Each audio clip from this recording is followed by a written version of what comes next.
What's going on, bitches? Welcome back to the channel. So I've watched Netflix's foray into blockbuster territory Bright twice now. I didn't pirate this film at all ever, even though it's quite easy to pirate films that come straight out digitised on Netflix, just saying. This is one of the most annoying films of 2017, as it comes so close to being totally awesome but doesn't quite tip over. Let me explain why. Oh, by the way, fucking spoiler alert!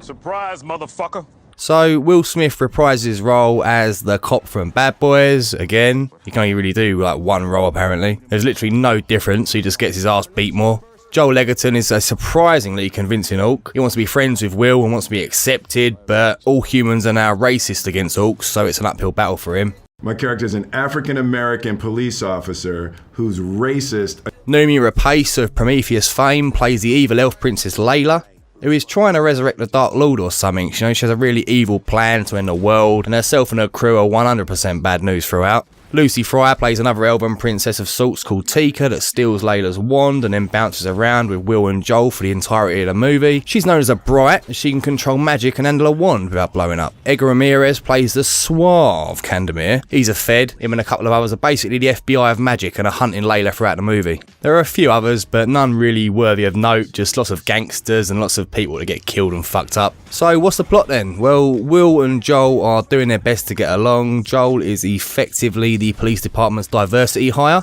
Lots of racism references, Black Lives Matter, blah blah blah blah blah. While on a call, they run into Tika, who is a Bright that can wield magic, who has stolen a wand. She's running away from Layla, the evil elf princess, who's trying to bring about the resurrection of the devil or something. The three of them get chased through gangland by Layla and her cronies for about half an hour, until they end up back where they all started, and due to them being in a prophecy, Will works up the courage to pick up a wand. He then doesn't explode because he's also a Bright, and he casts a spell which is awesome and saves the day. End of the movie. So, what's good about it, if anything? Well, the story is decent and the universe and the characters they create are entertaining. It's kind of like Lord of the Rings for modern times. It's relatively realistic and conveys a really dark tone well, while at the same time and being kind of amusing and titillating at points. And also the soundtrack is really fucking awesome. And I've burnt a permanent scar into my hard drive playing Danger by Migos and Marshmello over and over and over again since it come out. That's about it for the good bits, but it doesn't really blow your socks off. Fat, Shrek-looking ass, back the fuck home to Fiona.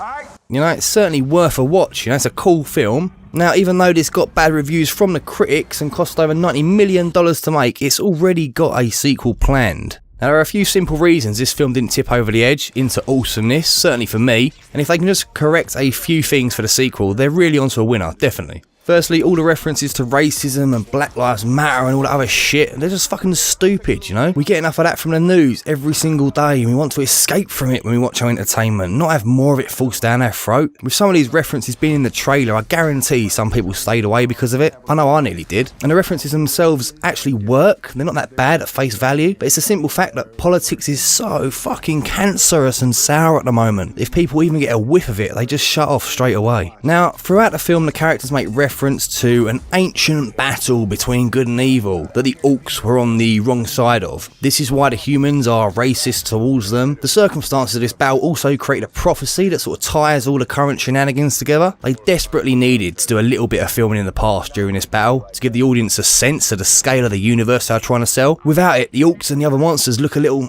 out of place and the entire redesign of reality doesn't quite come across as well as it could. Touching on this as well is the fact that the audience is treated to only a fleeting glance at the Elven Kingdom. And again, it feels disconnected from the reality they're trying to project. I think the task of creating a whole new reality and then having an epic story inside of it needs a little bit more on-screen time and certainly some scene and time diversity, which it unfortunately doesn't have. The middle of the film is decent enough, however I think the reliance on the whole gangster theme is a little heavy and one-sided. Everyone they meet is a fucking cholo gangster, whether it be orcs or humans, and I know this is part of the orcs brotherhood etc, but everyone's a gangster, then no one is, and it gets a bit samey unfortunately. The film is very dark through and through, and I think the lack of any good normality on the opposite side at any point actually detracts from what they're trying to accomplish. There is a lack of balance. Now, with all this being said, if the film had ended in a really fucking epic way, I could have forgiven it all. But it doesn't. Just before the ending fight scene, it does actually look really promising, and the escalation of locales and themes is really on point. Joel sort of looks at Will and tells him that they're in a fucking prophecy, and it looks as if it's going to be one epic big bang, but no. They go back to the same location that it all started from. It's a proper anti-climax, even before the film's finished. Now, the end of the film takes place in the fucking crack house. It's just complete shit. Just feels incomplete. It feels like they ran out of money 3/4 of the way through and had to use a set that they've already used.